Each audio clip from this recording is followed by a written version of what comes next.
Bismillahirrahmanirrahim. Assalamualaikum warahmatullahi wabarakatuh. Alhamdulillah wa syukrulillah wa la hawla wa la quwata illa billah.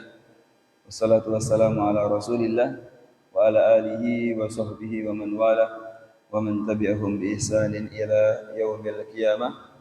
Amma ba'du, ma'asyiral muslimin wa zumratal mu'minin rahimani wa rahimakumullah. Segenap hadirin hadirat, bapak-bapak, ibu-ibu, jamaah Masjid Darul Iman yang dimuliakan Allah Ta'ala. Alhamdulillah, marilah kita bersyukur kepada Allah Ta'ala.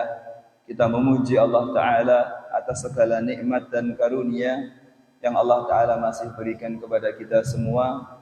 Hingga pada kesempatan pagi ini, di hari yang penuh barakah ini, insyaAllah di hari Jumat ini, kita kembali dimudahkan oleh Allah Ta'ala untuk bisa bersama-sama berkumpul di tempat yang mulia ini, di Masjid Darul Iman.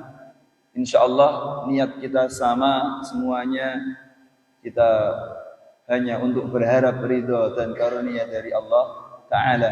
Kita datang ke masjid untuk menjalankan sholat subuh dengan berjamaah sebagai bentuk ketaatan kita kepada Allah Ta'ala. Gitu nggih. Setelah itu kita lanjutkan duduk bersama di sini untuk kita mengkaji hadis Nabi SAW dengan kitab Riyadhus Shalihin. Semoga setiap langkah yang kita langkahkan dan setiap usaha yang kita lakukan serta setiap amalan yang sudah kita kerjakan semuanya diterima oleh Allah Ta'ala sebagai amalan yang soleh, amalan yang baik, amalan yang mendapatkan ridho dari Allah Ta'ala. Kenapa demikian jamaah? Karena ternyata Allah Ta'ala menyampaikan di dalam Al-Quran bahwa kunci keberkahan hidup seseorang, kunci kebaikan kualitas hidup seseorang itu terletak pada amal solehnya. Siapa yang beramal soleh semakin banyak, maka dia akan semakin banyak mendapatkan kebaikan di hari itu jemaah. Allah Ta'ala mengatakan di dalam Al-Quran, Man amila solihan min dzakarin au untha wa huwa mu'minun falanuhyiyannahu hayatan thayyibah. Allah Ta'ala mengatakan, Man amila soliha, siapa saja yang mau beramal soleh. Beramal soleh ini pun apa? Beramal soleh adalah melakukan kebaikan-kebaikan, melakukan amalan apa saja yang dapat mendatangkan ridha Allah. Ibadah, sholat, zikir, ngaji termasuk amal soleh. Kita membantu tetangga, membantu orang lain, atau mengerjakan hal-hal yang bermanfaat. Kita niat karena Allah, itu amal soleh jemaah. Wa huwa mu'min, dan dia ketika beramal soleh beriman kepada Allah, percaya atas semua janji-janji Allah, percaya bahwa di situ ada pahala, percaya bahwa itu berdasarkan dengan ilmu yang benar, agama Islam. Maka kata Allah, falanuhyiyannahu hayatan thayyibah. Maka kami Allah Ta'ala akan memberikan kepadanya kehidupan yang baik, kehidupan yang berkah, kehidupan yang banyak solusinya. Itu jemaah. Kita gitu. Maka marilah kita perbanyak amal soleh kita jemaah. Kita berharap ya, semoga duduk kita di tempat ini juga termasuk amal soleh yang akan mendatangkan keberkahan dalam hidup kita. Kita gitu. Itu yang Allah Ta'ala sampaikan di dalam Al-Quran. Artinya kunci keberkahan hidup terletak pada apa Pak? Amal soleh seseorang. Semakin seseorang menambah amal solehnya, semakin dia berbuat kebaikan, semakin dia menjaga ibadahnya kepada Allah, dia akan semakin berkah, Pak. Berkah dalam keluarganya, berkah dalam waktu-waktunya, berkah dalam hartanya, berkah dalam dagangannya, dan lain sebagainya. Kita gitu. Itu. Mari kita jaga jemaah, semoga kita mendapatkan keberkahan dari Allah Ta'ala. Ma'asyiral muslimin, tidak lupa juga untuk kita hadiahkan ya. Yang kedua yaitu kita bersolawat kepada Nabi Muhammad sallallahu alaihi wasallam. Semoga solawat dan salam senantiasa tercurahkan kepada beliau, kepada keluarganya, kepada sahabat-sahabatnya, dan juga kepada seluruh umatnya yang senantiasa berusaha untuk beristiqamah di atas jalan al-Islam ini, di atas jalan kebenaran. dan semoga kita termasuk orang-orang yang bisa istiqomah tersebut, sehingga di akhirat kita akan mendapatkan syafaat dari Nabi Muhammad sallallahu alaihi wasallam. Amin ya rabbal alamin. Jemaah semua yang dimuliakan Allah, mari kita lanjutkan rutinan mulia kita, amal soleh kita insyaallah setiap Jumat pagi kita berusaha membaca hadis-hadis Nabi Muhammad sallallahu alaihi wasallam dalam kitab Riyadhus Shalihin. Pada kesempatan pagi ini kita akan melanjutkan dalam bab yakin dan tawakal. Masih tentang bab yakin dan tawakal. Kita lanjutkan jemaah hadis yang ke-6 dari bab ini. Bismillahirrahmanirrahim.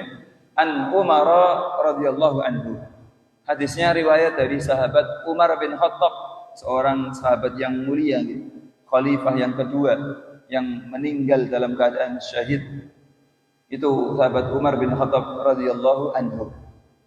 Qala, beliau berkata, sami'tu Rasulullah sallallahu alaihi wasallam, aku mendengar Rasulullah sallallahu alaihi wasallam yaqulu, beliau bersabda.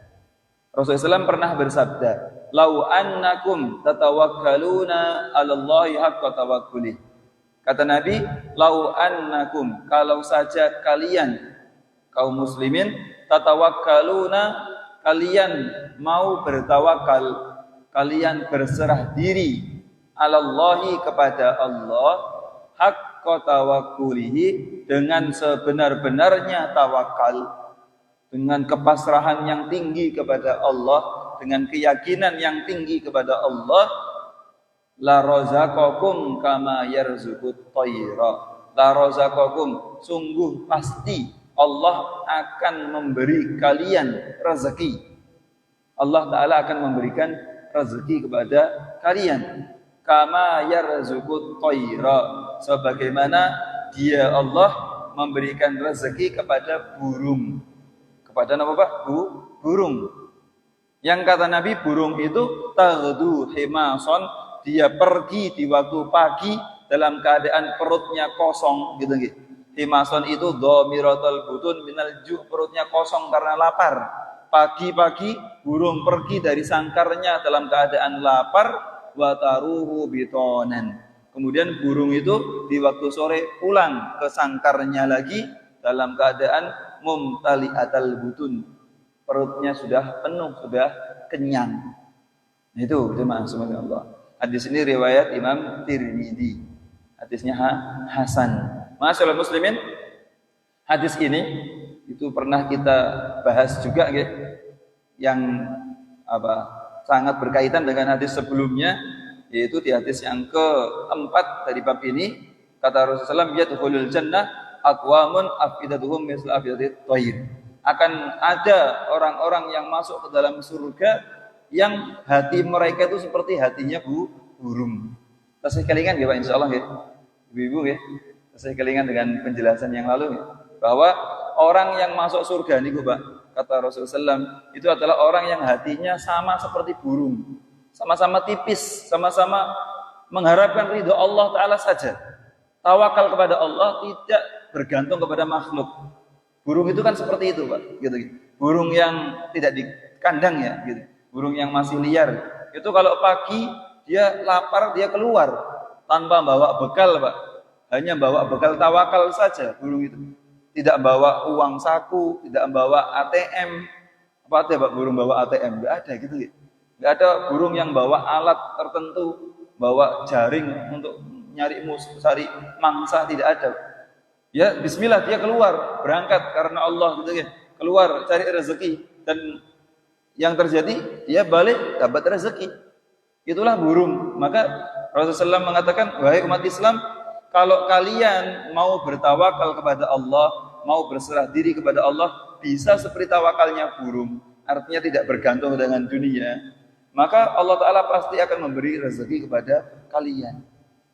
Burung saja dia dapat rezeki, apalagi kalian yang beriman. Burung beriman, burung semuanya beriman Pak.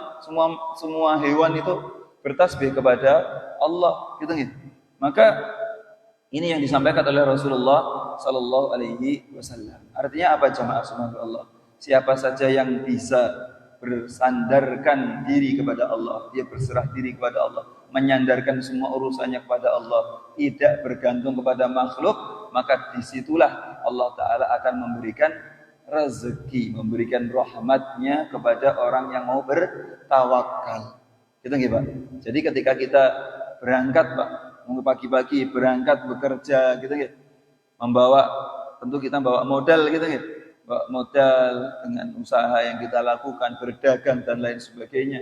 Itu kita tidak bergantung dengan dagangan kita, Pak. Ketika kita dagang gitu nggih, dagang nopo, umpama dagang bakso, nopo dagang pentol, atau dagang sapu, atau dagang kopi gitu nggih, dan lain sebagainya. Nah, berdagang itu, Pak. Itu kita tidak bergantung dengan dagangan kita. Kita kemudian mengkalkulasikan hasilnya dengan dagangan kita, tidak gitu. Kita dagang, oh saya bawa modal 100.000, berarti nanti saya akan berhasil sekian. Mungkin kita bisa berkalkulasi seperti itu gitu. Bisa ngitung-ngitung, tapi kita tidak berpatokan dengan itu, jemaah. Kenapa? Karena yang memberi rezeki adalah Allah. Berapa banyak jemaah ada orang-orang yang keluar bawa modal sedikit, ternyata Allah Ta'ala berikan rezeki yang banyak. Ini pembetul. Dan ada juga orang-orang yang keluar bawa modal banyak, tapi ternyata Allah Ta'ala takdirkan dia dapat rezekinya sedikit. Sakit apa betul, Pak? Sakit. Gitu. Dan kita kadang pernah merasakan seperti itu. Gitu. Mungkin yang berdagang ini biasanya yang lebih terasa. Gitu. Bagi yang jadi PNS mungkin, gitu, atau jadi pegawai mungkin enggak begitu terasa. Gitu. Tapi tetap semuanya disandarkan kepada Allah, ya Pak. Bagi yang jadi pegawai dan lain sebagainya, karyawan, itu tidak bergantung dengan tugasnya gitu. Tugas sebagai ikhtiar, hasil urusan Allah kan gitu. Nah, bagi yang berdagang ini lebih lagi. Orang berdagang itu tawakalnya lebih tinggi. Kenapa? Karena belum tentu setiap hari laku, gitu Pak Buden. Yang penting dia berangkat bismillah. Niatnya benar, caranya benar, halal, yang dia jual halal, berangkat. Gitu nggih. Itu orang berdagang, gitu. Setiap hari belum tentu sama hasilnya. Nah, bisa jadi, Pak, ketika kita membawa barangnya itu sedikit, karena mungkin kita punya modalnya pas-pasan gitu ya. Mungkin kita jualan es atau jualan apa gitu ya, jualan makanan. Kita bawa sedikit, Pak. Terus saya kok bawanya satu keranjang tok gitu. Bismillah, saya mampu modalnya sekian, saya serahkan kepada Allah. Ya Allah, ini sebagai bentuk ikhtiarku menjemput rezeki, ya Allah. Kita berangkat niat untuk mencari ma'isyah, itu pahala jemaah. Kita berangkat dan ternyata Allah Ta'ala takdirkan dagangan kita laris gitu. Kenapa? Karena ternyata ada satu kampung yang mereka puasa sunnah, sehingga beli dagangan kita, beli es yang kita jual, beli jajan yang kita jual, kita diborong. Alhamdulillah, pulang-pulang bawa rezeki. Di tengah jalan ternyata ada orang yang ngasih hadiah lagi. Alhamdulillah. Bisa seperti itu. Atau bisa jadi jemaah, ketika kita berangkat sudah berusaha, ini saya bawa modal lebih banyak ini. Kemarin saya bawa satu keranjang laris.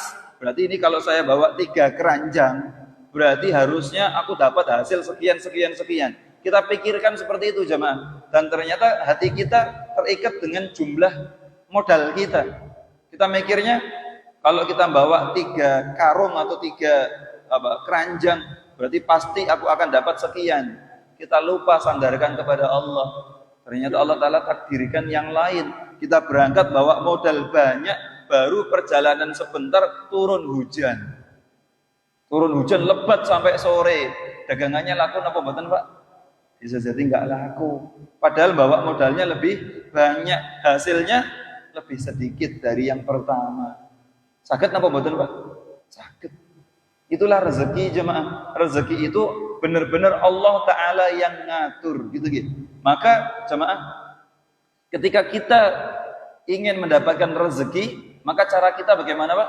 Cara kita adalah dekati zat yang memberikan rezeki, yaitu Allah Ta'ala. Huwar Razzaq. Allah Ta'ala yang memberikan rezeki. Maka dekati Allah, cari cara-cara yang bisa membuat Allah Ta'ala ridho gitu. Dalam setiap amalan kita pasti Allah Ta'ala akan berikan rezeki. Contoh yang lain jemaah, di dalam surat Toha, Allah Ta'ala menyampaikan kepada Nabi Muhammad SAW. Kata Allah apa Pak di dalam surat Toha? Ini juga berlaku untuk kita nggih, umat Nabi Muhammad. Kata Allah, wa'mur ahlaka bis-sholati wastabir 'alaiha. Kata Allah, wahai Muhammad, atau secara umum wahai umat Islam, umur ahlaka bis-sholah. Perintahlah keluargamu untuk sholat. Perintahkan keluargamu, istri, anak, ponakan, dan lain sebagainya, saudara, keluarga kita. Perintahkan untuk menjaga sholat. Wastabir 'alaiha, dan bersabarlah untuk menjaga perintah itu. Bersabarlah untuk mengarahkan, membimbing keluarga untuk sholat. Karena mungkin ada keluarga kita yang kita ajak sholat susah. Jangan putus asa, sabar, tetap diajak untuk sholat. Kenapa? Allah Ta'ala lanjutkan, la nas'aluka rizqan. Kata Allah, kami, Allah Ta'ala tidak meminta dari kalian rezeki. Allah Ta'ala perintahkan kita untuk sholat bukan karena Allah Ta'ala butuh, bukan karena Allah Ta'ala ingin rezeki dari kita, ingin infak dari kita, tidak. Allah Ta'ala mengatakan apa Pak? Nahnu narzukuka, kami yang akan memberi rezeki kepadamu. Kami, Allah Ta'ala, yang akan memberi rezeki kepadamu. Maka para ulama mengambil kesimpulan jemaah dari ayat tadi di surat Toha bahwa sholat itu jemaah, itu kunci rezeki jemaah. Orang kalau ingin rezekinya luas, ingin rezekinya berkah, jaga sholat. Keluarganya diajak untuk sholat. Jangan sampai kita sibuk cari rezeki, kita sibuk cari harta, kita sibuk cari dunia, tapi kita tidak mendekati zat yang memberi rezeki. Kita sibuk Pak, sebelum subuh kita sudah bangun, ke pasar mungkin, atau ke tempat kerja, kita bekerja membawa modal, tapi ketika adzan subuh, kita tidak sholat subuh. Enggak berkah Pak rezeki kita. Gitu nggih. Ketika datang waktu sholat duhur, kita enggak sholat duhur. Kita lihat keluarga kita, anak kita enggak sholat, kita biarkan. Istri kita enggak sholat, kita biarkan. Atau bagi ibu-ibu, lihat suaminya enggak sholat, tidak ditegur, tidak diingatkan. Ini kehidupan kita enggak berkah. Kehidupan kita enggak berkah. Gitu nggih. Kalau kita ingin keberkahan, ingin rezeki, datangi Allah. Datangi Allah, tawakal kepada Allah. Itulah yang dimaksud dari hadis ini jemaah. Gitu nggih. Hadis yang ke-6. Baik, kita lanjutkan hadis yang ke-7 jemaah. As-sabi, hadis yang ke-7, an Abi Umarah, dari sahabat Abu Umarah Al-Bara' ibni Azib, yaitu bernama Bara' bin Azib radhiyallahu anhuma, semoga Allah Ta'ala meridai keduanya. Qala, dia berkata, qala Rasulullah sallallahu alaihi wasallam, Rasulullah SAW bersabda, ya fulan, wahai fulan. Nabi memanggil Bara' bin Azib, ya. Wahai fulan. Kalau kita mungkin bahasanya hendung gitu, gitu. Karena Bara' ini lebih muda dari Nabi SAW gitu, gitu. Dipanggil, hendung dong, sini dong, takkan deni gitu, gitu. Takkan deni. Nah ini Nabi juga sama Pak, ngajak bicara sahabatnya, wahai sahabatku, wahai fulan, ida awaita ila firashika, ida awaita, apabila kamu sudah beranjak, kamu sudah naik ila firashika, ke tempat tidurmu. Artinya Nabi mengajak bicara, wahai sahabatku, kalau kamu sudah hendak tidur, naik ke ranjangmu, hendak tidur, fakul, maka ucapkanlah doa. Nabi mengajarkan satu doa untuk dibaca sebelum tidur jemaah. Dan ternyata doa ini doa bentuk tawakal kepada Allah. Doa yang isinya kita berserah diri kepada Allah. Apa doanya Pak? Rasulullah mengatakan, ucapkan doa, Allahumma aslamtu nafsi ilaika. Yang berarti, ya Allah, Allahumma ya Allah, aslamtu, aku menyerahkan nafsi, jiwaku ini, diriku ini, ilaika, kepadamu ya Allah. Wa wajjahtu, dan aku menghadapkan wajhi, wajahku ini, ilaika, kepadamu ya Allah. Wa fawwadtu amri, wa fawwadtu, dan aku menyerahkan, aku menyandarkan amri, urusanku ini, semua perkaraku, semua urusanku, ilaika, kepadamu. Wa alja'tu, dan aku melindungkan dohri, punggungku, ilaika, kepadamu. Artinya aku berlindung semuanya saya serahkan kepadamu ya Allah.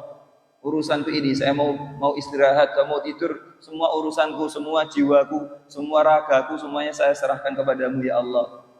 Kemudian raghbatan wa rahbatan ilaika. Raghbatan dalam keadaan berharap rahmat dari Allah, wa rahbatan dan juga dalam keadaan takut dari murka Allah Ta'ala. Ilaika kepadamu ya Allah. La malja'a, kita sadar betul bahwa tidak ada tempat berlindung, wala manja, dan tidak ada tempat untuk berserah diri, tempat untuk menyelamatkan minka darimu, illa ilaika, kecuali hanya kepadamu. Amantu, doanya masih lanjut ya. Amantu, aku beriman bi kitabika, dengan kitabmu, dengan Al-Quran, alladzi anzalta, yang engkau turunkan kepada Nabi Muhammad, wa nabiyyika, dan aku juga beriman kepada nabimu, alladzi, yang arsalta, engkau utus kepada kami. Ini jemaah doanya yang diajarkan oleh Nabi. Kata Nabi, jika engkau berdoa dengan doa tadi dari Allahumma aslamtu nafsi ilaika sampai wa nabiyyika alladzi arsalta, kemudian Nabi melanjutkan, Pak, fa innaka, maka sesungguhnya engkau in mitta, jika engkau meninggal dunia, jika engkau mati, min lailatika, dari malammu itu, dari malam yang kita baca doa tadi, Pak, maka mitta alal fitrah, maka kamu akan meninggal dalam keadaan suci, fitrah, bersih dari dosa. Jadi orang kalau membaca doa ini, Pak, sebelum tidur, kemudian kok ternyata tidurnya bablas gitu gitu. Nah, enten apa mboten, Pak? Orangnya tidur malam kemudian pagi-pagi nggak bisa dibangunkan. Enten gitu? Apa banyak malah? Banyak gitu gitu. Tidur, karena tidur niku kan kita berserah diri kepada Allah, Pak. Hakikatnya tidur itu adalah akhul maut, saudaranya kematian, gitu gitu. Sibhul maut, tidur itu kematian yang sebentar, gitu gitu. Orang yang tidur itu rohnya di tangan Allah, Pak. Rohnya di tangan Allah. Maka Allah Ta'ala mengatakan, wa walladzi yatawaffakum, Allah Ta'ala mewafatkan kalian ya di tidur kalian, gitu gitu. Jika Allah Ta'ala berkehendak, amsaka, Allah Ta'ala akan memegang, tidak dikembalikan nyawanya. Tapi kalau Allah Ta'ala berkehendak, wa yursilul ukhra ila ajalin musamma, Allah Ta'ala kembalikan rohnya untuk bisa hidup sampai beberapa waktu tertentu yang dikehendaki Allah. Gitu gitu. Nah, kalau kita sebelum tidur kita berdoa dengan doa tadi, berdoa berserah diri kepada Allah, bertawakal kepada Allah, kita menyerahkan semua urusan kita kepada Allah dengan keadaan kita beriman, gitu. Berharap-harap semuanya kepada Allah. Maka kata Nabi, jika engkau mati di malam itu, maka kamu mati dalam keadaan fitrah, dalam keadaan suci, Pak. Bersih dari dosa, bersih dari kesalahan, gitu. Kemudian Nabi melanjutkan, wa in asbahta, dan jika engkau masuk waktu pagi masih hidup, gitu. Masuk waktu pagi masih sehat, asabta khairan, kamu dapat kebaikan, kamu dapat pahala, kamu dapat keberkahan. Muttafaqun alaih, hadisnya sahih riwayat Bukhari dan Muslim. Ini, Pak, pertanyaannya, sampun diamalkan napa mboten dereng, Pak niki? Sudah ada yang mengamalkan atau belum, jemaah? Bapak-bapak Ibu nih. Doa sebelum tidur kita berdoa Allahumma aslamtu nafsi. Biasanya sebelum tidur doa apa mboten, Pak? Doa nggih, tapi doanya kadang yang pendek nggih. Bismika Allahumma ahya wa bismika amut nggih. Atau bismika Allahumma amutu wa ahya. Pendek, bismillah. Selak ngantuk Ustaz gitu.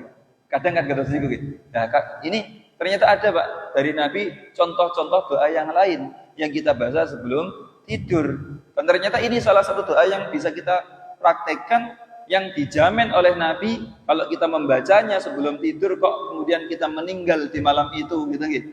Maka kita meninggal dalam keadaan fitrah. Tentu itu yang kita harapkan, Pak. Kita meninggal dalam keadaan yang baik. Gini apa betul?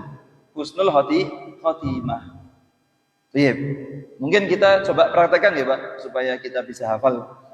Panjenengan sedaya bisa ngikuti setelah saya, Pak. Monggo bisa ditirukan. Kita baca doa ini. Allahumma aslamtu nafsi ilaika wa wajjahtu wajhi ilaika wa fawwadtu amri ilaika wa alja'tu dhahri ilaika raghbatan wa raghbatan ilaika, la malja'a wa la manja minka illa ilaika. Amantu bi kitabika alladhi anzalta wa nabiyyika alladhi arsalta. Nah, sampun hafal dereng, Pak? Nah, mangke PR nggih, Pak. PR sedaya niki Bapak Ibu nggih sedaya. Kalau bisa kita berusaha mengamalkan sunnah-sunnah Nabi jemaah. Kalau memang kita meninggal, ditakdirkan meninggal dalam keadaan sudah berdoa, maka kita dapat jaminan jemaah, kita meninggal husnul khotimah insyaallah. Tapi ternyata kalau kita masih hidup di pagi itu, maka kita sudah mengamalkan kebaikan dari Nabi, sudah mengamalkan sunnah. Dan saya jemaah alhamdulillah gitu gitu. Hafal doa ini dari sejak zaman SD jemaah, sejak zaman kecil, dan saya masih teringat sekali gitu. Yang mengajari doa ini adalah ibu saya sendiri jemaah. Sebelum tidur sejak saya kecil zaman TK kalau nggak salah gitu. Itu sebelum tidur pasti ibu saya bilang, ayo ojo bubuk sik gitu gitu. Jangan tidur dulu, ayo baca doa. Dan di antara doa yang diajarkan ibu saya sebelum tidur, setiap sebelum tidur itu doa ini jemaah. Sehingga ketika saya mondok, saya di pondok baca hadis Riyadhus Shalihin, kemudian ketemu doa ini, saya kaget loh. Ini doa yang diajarkan ibu saya di waktu saya kecil gitu. Masya Allah. Semoga Allah Ta'ala memberikan keberkahan untuk orang tua kita gitu, jemaah. Gitu, maka monggo bapak-bapak ibu-ibu gitu, kalau kita dapat ilmu yang baik, ilmu yang bermanfaat, ajarkan kepada orang-orang yang kita cintai, Pak. Minimal kepada keluarga, kepada anak-anak kita ajarkan dong, le atau no gitu. Ini ada doa dari Nabi, sebelum tidur kita bisa praktekkan gitu. Monggo bapak-bapak bisa, yang punya kitab Riyadhus Shalihin bisa praktek Pak di rumah, atau bisa lihat Google gitu. Sekarang sudah mudah, Pak. Ketik di Google doa sebelum tidur sesuai sunnah Nabi, ada doanya, Pak. Insya Allah muncul doa ini, bisa dipraktekkan gitu. Nah ini jamaah semoga Allah. Artinya dari hadis ini, kenapa kok Rasulullah SAW mengajarkan doa ini untuk dibaca sebelum tidur, Pak? Artinya para ulama mengambil pelajaran bahwa kita diperintahkan oleh Nabi, diajarkan oleh Nabi untuk selalu berserah diri kepada Allah, untuk selalu menggantungkan diri kita kepada Allah dalam setiap waktu kita, Pak. Bahkan sampai sebelum kita tidur. Sebelum kita tidur, kita jangan langsung tidur saja. Wah, aku kesel kan. Kesel kerja seharian, pulang-pulang wis kesel, pinginnya geletak gitu. Pinginnya geletak langsung. Nah ini, Pak. Memang kita kesel ya. Nabi itu apa tidak kesel, Pak? Nabi enggak kesel, Nabi manusia. Tapi beliau mengajarkan kepada kita, sekesal-kesalnya kita, Pak, secapek-capeknya kita, jangan lupa Allah. Kita sebelum tidur kesel, Pak, tapi ayo kita amalkan sunnah Nabi. Gitu. Kita serahkan kepada Allah jiwa kita, jemaah. Karena hakikatnya kita tidak memiliki jiwa kita. Kita seperti ini, kita bisa hidup, tapi jiwa kita di tangan Allah. Kalau Allah berkehendak, Allah Ta'ala kapan saja bisa mengambil roh dari jiwa kita. Maka kita serahkan kepada Allah. Bahkan ketika kita tidur. Makanya ketika kita bangun, kita masih sehat, kita disunahkan berdoa apa, Pak? Alhamdulillahilladzi ahyana ba'dama amatana. Yang artinya segala puji bagi Allah yang menghidupkan kita setelah Allah Ta'ala mewafatkan kita. Artinya kita sadar, semalaman kita wafat, Pak. Semalaman kita, roh kita di tangan Allah, dan kita diizinkan untuk hidup lagi. Ini rezeki dari Allah. Maka kita syukuri. Gitu. Kita bertawakal semuanya kepada Allah di setiap waktu kita, bahkan sebelum tidur kita. Saged dipaham nggih, Pak? Itu. Jadi kita berserah diri kepada Allah dalam setiap waktu, bahkan sebelum tidur. Nah, kita lanjutkan jemaah. Ada tambahan pelengkap untuk hadis ini dalam riwayat sahabat Bara' juga gitu. Dalam riwayat yang lain di kitab Sahih Bukhari dan Muslim. Apa kata Bara'? Qala li Rasulullah SAW, ada tambahan di hadis yang lain bahwa Nabi SAW bersabda kepada Bara' itu, idza ataita madja'aka, jika kamu sudah mendatangi tempat tidurmu, artinya kamu sudah siap-siap untuk tidur, fatawaddo, maka berwudu'lah. Berwudu'lah, wudu'aka lis-shalah, seperti wudu'mu untuk salat. Kemudian iltoji, berbaringlah ala syiqqikal aiman, di atas posisi atau belahan tubuhmu yang kanan, gitu. Posisi kanan. Wakul, dan ucapkanlah doa ini. Jadi di riwayat yang lain ada tambahan sebelum tidur wudu dulu, Pak. Ini sunnah Nabi. Sama diperhatikan ya Pak, insyaallah. Sebelum tidur kita wudu, lebih utama lagi bersiwak, gitu. Kalau ada siwak atau kalau enggak ada pakai gosok gigi, gitu. Kemudian kita wudu. Kemudian setelah wudu kita berdoa. Nah, ketika kita berbaringnya disunahkan oleh Nabi dalam posisi sebelah kanan, Pak. Sebelah kanan menghadap ke kiblat. Ini cara tidurnya Nabi. Ini sebagian ada yang menjelaskan, Pak. Pernah kita lakukan gitu, tidur di posisi kanan, bangun-bangun ampek gitu. Enggak terbiasa gitu. Ampek, waduh. Kok malah sesek nafasku gitu. Bangun. Ternyata sunnah Nabi ini, Pak, ketika tidur berbaring ke kanan itu bukan posisi tangannya dipepet dengan tubuh, Pak. Tapi posisi tangan kanannya ditaruh di atas pipi, Pak. Jadi kita tidur seperti ini. Nah, posisi kanan gitu, tangannya ditaruh di atas pipi, kemudian kita berdoa. Berdoa dengan doa-doa yang disunahkan Nabi. Di antaranya doa yang pendek gitu, bismika Allahumma ahya wa bismika amut. Atau doa ini, Allahumma salamtu nafsi, ini lebih utama lagi. Itu doa yang panjang. Kemudian disunahkan oleh Nabi juga, Pak, sebelum tidur, apa itu? Kita membaca 3 qul gitu. Rasulullah SAW mencontohkan jika engkau mau tidur, ini kebiasaan Nabi, Pak, kumpulkan kedua tangannya. Tangannya kumpulkan seperti ini, kemudian membaca 3 qul, Pak. Qul huwallahu ahad, qul a'udzu birabbil falaq, qul a'udzu birabbin nas. Lebih utama lagi disempurnakan baca ayat kursi. Kemudian baca 2 ayat terakhir surah Al-Baqarah. Ini lebih sempurna lagi. Kata Nabi, kalau kita sudah membaca doa-doa tadi, membaca ayat-ayat tertentu tadi, Pak, kemudian kita tiupkan, Pak. Dicontohkan oleh Nabi, ditiupkan. Tiupkan ke tangan kita yang kita bacakan tadi. Kemudian kata Nabi, usapkan ke seluruh tubuh yang bisa terjangkau dengan tangan kita. Diusap-usapkan. Nah, baru kita tidur.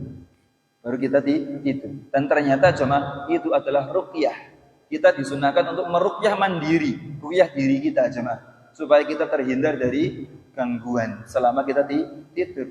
Dan Nabi memang menjelaskan, siapa yang tidur dalam keadaan suci, dalam keadaan sudah berwudu, maka selama dia tidur, Allah Ta'ala kirim malaikat untuk menjaga dia sampai dia bangun. Dan selama dia tidur, didoakan ampunan oleh malaikat. Allahumma firlahu, ya Allah ampunilah hambamu ini, ya Allah. Kenapa? Karena hambamu ini tidur dalam keadaan sudah berwudu. Ini yang dicontohkan oleh Nabi, jemaah. Jadi insya Allah, kalau kita yakin betul nih Pak, bahwa setiap gerakan kita, setiap aktivitas kita sesuaikan dengan sunnah Nabi. Kita mencontoh apa sih sunnah Nabi yang ada di waktu ini, kita berusaha praktekkan, insya Allah Pak, kita akan mendapatkan kebaikan yang disampaikan oleh Nabi. Keutamaan-keutamaan tadi kita mendapatkan pahala dan juga kita mendapatkan keberkahan. Itu jemaah, gitu. Yang bisa kita contoh dari Nabi Shallallahu Alaihi Wasallam dari hadis ini. Jadi kita disunahkan untuk mengamalkan amalan-amalan yang dicontohkan oleh Nabi sebagai bentuk kita bertawakal kepada Allah Ta'ala. Kita berserah diri kepada Allah dalam setiap waktu kita. Saged dipahami, Pak? Alhamdulillah. Ini satu hadis lagi, masih ada waktu. Kita lanjutkan hadis yang pendek. As-samin, hadis yang ke-8. An Abi Bakrin As-Siddiq, dari sahabat Abu Bakar As-Siddiq. Ini seorang sahabat yang mulia, seorang sahabat yang paling mulia, yang paling dekat kepada Nabi SAW, yang menjadi mertuanya Nabi sendiri, yaitu bapaknya Aisyah radhiyallahu anha. Itu sahabat Abu Bakar As-Siddiq yang bernama Abdullah ibni Utsman bin Amir bin Umar bin Ka'ab bin Sa'ad bin Taimi ibni Murrah bin Ka'ab bin Lu'ay bin Ghalib al-Qurashi at-Taimi. Ini nasabnya Abu Bakar As-Siddiq, Pak. Ini nasabnya orang-orang Arab itu terjaga, Orang Arab itu terbiasa menjaga nasab sampai mbah-mbah yang keberapa itu hafal, Pak. Kalau kita orang Indonesia mungkin kepentoknya sampai pinten, Pak. Kita hafal mungkin bapak kita hafal, mbah kita hafal, atasnya lagi mboten ngertos Pak seringkali. Atau mesti hafal, tapi atasnya lagi mbuh gitu. Kita tidak hafal. Tapi kalau orang Arab, Pak, hafal. Bahkan sebagian ada yang hafal sampai Nabi Adam, Pak. Masya Allah. Kayak nasabnya Nabi gitu. Allah Ta'ala jamin nasab Nabi itu tersambung, Pak. Tersambung sampai Nabi Adam alaihissalam. Karena nasabnya nasab yang mulia. Bahkan sampai akhir zaman keturunan Nabi semua nasabnya tercatat gitu. Kalau zaman sekarang ya disebut tercatat di Rabithah Alawiyah gitu. Yang benar jujur mengatasnamakan Nabi, insya Allah mereka adalah dzurriyyah Nabi gitu. Orang-orang yang mulia. Tapi bukan berarti pasti mereka benar, tidak tentu, Pak. Tergantung ajarannya apa gitu. Karena ada yang mengaku dzurriyyah Nabi tapi ajarannya tidak benar, tidak sesuai dengan ajaran Nabi, ya kita tidak ikuti, Pak. Ya, yang kita ikuti adalah kebenaran, kecocokan dengan Nabi SAW. Dan harusnya mereka adalah orang-orang yang terdepan menjalankan sunnah Nabi, terdepan membela ajaran Nabi, karena mereka adalah keturunan Nabi. Dan selama mereka seperti itu, maka kita hormat kepada mereka, kita ikuti mereka. Kita ikuti keturunan Nabi yang taat kepada Nabi SAW. Kita lanjutkan, Pak. Sahabat Abu Bakar itu pernah bercerita radhiyallahu anhu. Wa abuhu wa ummuhu sahabah. Dan ternyata Abu Bakar itu dia seorang sahabat, bapaknya juga sahabat yaitu Abu Quhafah, dan ibunya juga sahabat Nabi. Ini sebuah kemuliaan gitu. Sebuah kemuliaan bagi keluarga Abu Bakar As-Siddiq. Qala, dia berkata, nadartu ila aqdamil musyrikin. Aku melihat kepada telapak kaki orang-orang musyrik, orang-orang Quraisy. Ini Abu Bakar bercerita ketika Abu Bakar mendampingi Nabi berhijrah, Pak, dari kota Mekah ke kota Madinah. Ketika Abu Bakar dan mendampingi Nabi berhijrah, hanya 2 orang atau didampingi dengan 1 orang petunjuk jalan, dikejar, Pak. Dikejar oleh orang-orang Quraisy. Mereka ngejar pakai kuda dan lain sebagainya. Mengejar, dikejar. Nabi SAW dikejar untuk ditangkap. Sampai kemudian wa nahnu fil ghar, dan kami Abu Bakar As-Siddiq dan Nabi beristirahat, bersembunyi di dalam gua, yaitu gua Tur, gitu, gua Tur antara Mekah dan Madinah. Mereka berdua, Nabi dan Abu Bakar, berlindung di bawah gua, dan Abu Bakar melihat telapak kaki orang-orang Quraisy itu sudah di atas mereka. Artinya hampir ketemu, hampir ketangkep. Quraisy, orang-orang Quraisy yang mengejar Nabi sudah ketemu guanya. Tinggal lihat ke bawah sudah nampak, ketangkep. Wahum ala ru'usina, mereka sudah di atas kami, kata Abu Bakar radhiyallahu anhu. Fakultu, kemudian di saat itu Abu Bakar berkata kepada Nabi, ya Rasulullah, wahai Rasulullah, lau anna ahadahum, kalau saja mereka, orang-orang yang mengejar kita itu, salah satu dari mereka, nadhara tahta qadamaihi, dia melihat ke bawah, karena orang-orang Quraisy berada di atas bukit, ya. Bukit, orang-orang Quraisy sudah di atas bukit. Nah, di bawahnya itu ada Nabi, Pak. Kalau saja mereka lihat ke bawah, la absorona, sungguh pasti mereka akan mendapatkan kita akan ketahuan. Artinya di saat itu lumrah, Pak. Abu Bakar sebagai manusia biasa deg-degan. Kenapa, mboten? Karena beliau berusaha melindungi Nabi. Abu Bakar mengatakan, "Wahai Nabi, ini orang-orang Quraisy sudah di atas kita. Kalau mereka lihat ke kita ketangkap, wahai Nabi. Kita bisa ketangkap, lumrah, Pak, wajar. Kenapa, mboten? Kita dikejar seseorang, kemudian hampir ketangkap, deg-degan apa mboten, Pak? Deg-degan gitu. Ini apalagi Abu Bakar dan Rasulullah SAW dikejar bukan hanya untuk ditangkap, Pak, tapi dikejar untuk dibunuh. Lebih deg-degan lagi. Abu Bakar lumrah, Pak. Dan di saat yang seperti itu, di saat yang kepepet mendesak seperti itu, apa jawaban Nabi, Pak? Nabi kemudian menjawab, ma dhannuka ya Abu Bakrin, wahai Abu Bakar, apa yang kamu sangka, apa yang kamu kira, apa yang kamu pikirkan, wahai Abu Bakar? Bisnaini, dengan 2 orang, Allahu tarithuhuma, yang Allah Ta'ala menjadi orang ketiga dari 2 orang tersebut. Jadi Nabi dengan mengatakan seperti itu mengatakan, wahai Abu Bakar, apa yang kamu pikirkan? Kenapa khawatir dengan mereka? Apa yang kamu pikirkan tentang 2 orang yang ketiganya adalah Allah? 2 orang ini siapa, Pak? Maksudnya adalah Nabi dan Abu Bakar sendiri. Artinya Rasulullah mengatakan Allah bersama kita.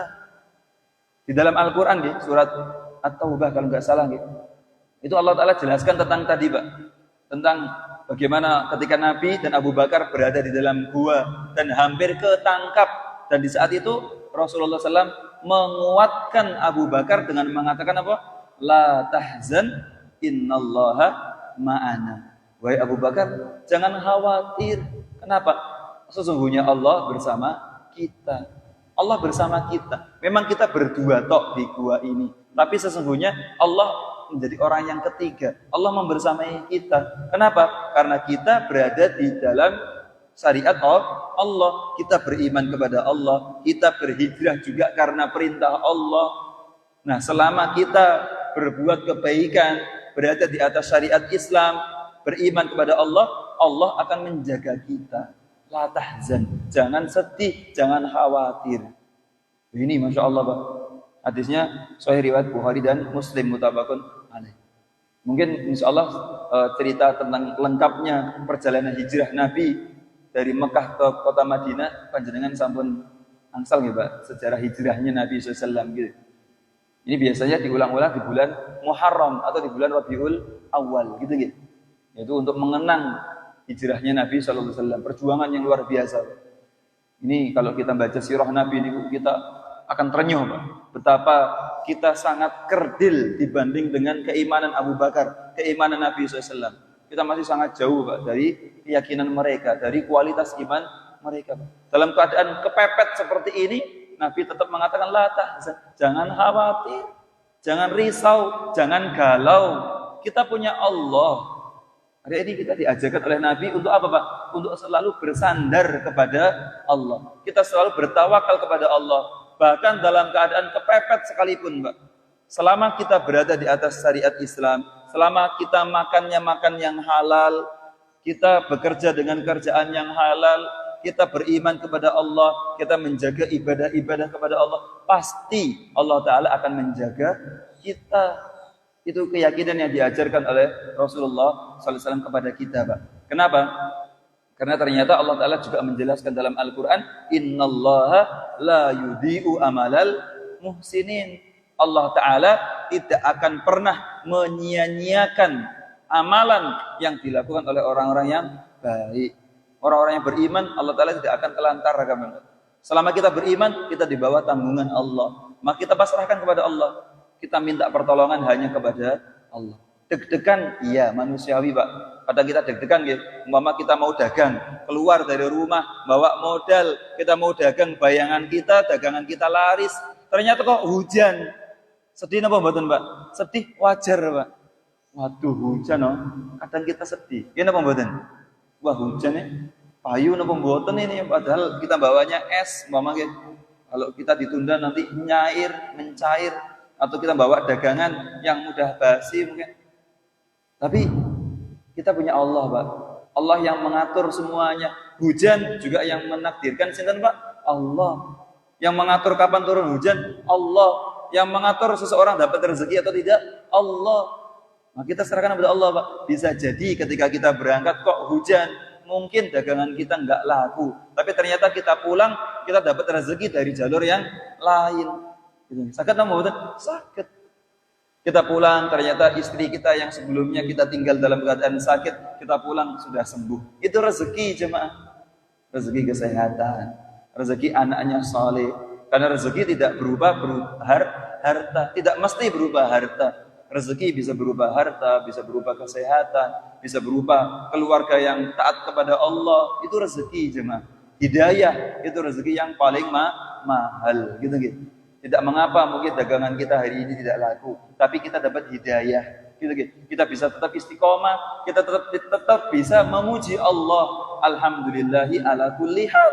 Kita memuji Allah atas segala keadaan. Ini yang dicontohkan oleh Nabi SAW dalam setiap keadaan untuk kita menyerahkan diri kepada Allah. Kita mengatakan la haula wala quwata illa billah. Tidak ada daya dan tidak ada kekuatan kecuali atas izin dari Allah Ta'ala. Dan tidak ada rezeki kecuali rezeki yang Allah Ta'ala takdirkan. Dan kita harus yakin bahwa rezeki itu tidak akan tertukar jemaah. Rezeki pasti datang ketika Allah Ta'ala takdirkan untuk kita dapat rezeki tersebut. Sampai sini mungkin ada hal yang belum dipaham jemaah atau ada yang ingin ditanyakan. Monggo bisa disampaikan sebelum ditutup jemaah. Ya tidak ada. Ya, semoga Anda paham ya Pak. Waktunya sudah masuk waktu syuruk. Mungkin sampai sini dulu kajian kita. Kita bahas 3 hadis ya Pak. kita kembalikan kepada Allah. Semoga apa yang kita bahas pada kesempatan pagi ini diberikan barakah oleh Allah Ta'ala dan kita diridhai oleh Allah sehingga kita bisa diberikan kekuatan untuk istiqomah di atas syariat Islam, kita diberikan kekuatan untuk bisa bersandar diri kepada Allah dan kita menjadi makhluk yang diridhai oleh Allah Ta'ala sehingga selalu berada di atas jalan kebenaran dan jalan keberkahan. Mari kita akhiri kajian kita dengan doa kafaratul majlis. Subhanakallahumma bihamdik asyhadu an la ilaha illa anta astaghfiruka wa atubu ilaik. Wassalamualaikum warahmatullahi wabarakatuh.